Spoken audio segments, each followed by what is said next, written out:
wanafunzi kutokea Chuo Kikuu cha Tumaini Dar es Salaam DATU, lakini pia ni kiongozi wa seneti mkoa huu wa Dar es Salaam.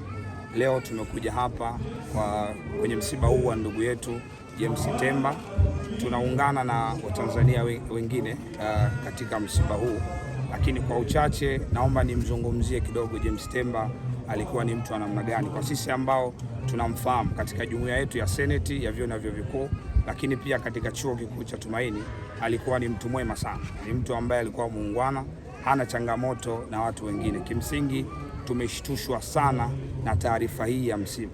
Kimsingi ni kwamba ni kitendo cha kikatili ambacho kimefanyika. Sisi kwa niaba ya wasomi wote wa mkoa wa Dar es Salaam, lakini pia kwa niaba ya wanafunzi wote wa vyuo na vyuo vikuu katika taifa letu hili la Tanzania, tunalaani vikali na kukemea vitendo hivi vya kikatili. Lakini tunashukuru mamlaka husika, baada ya kusikia taarifa hii tumeona wameingilia kati, na leo hii tumeona taarifa ya jeshi la polisi kuzungumza kwamba wameshikilia takribani watu 4 ambao wanasadikika wameshiriki katika tukio hili la kikatili.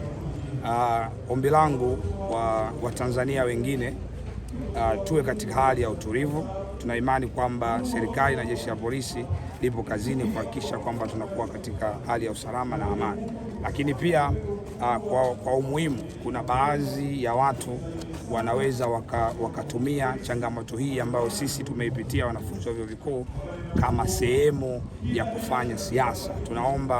Tunaomba waweze kutambua kwamba tupo katika maumivu sisi wanafunzi wa vyuo vikuu, lakini pia vijana kwa ujumla.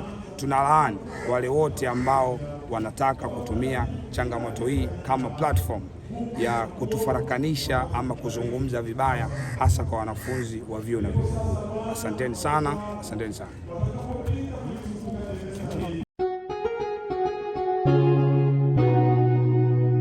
Kasako Media, tunaangazia maisha, tunaandika kesho.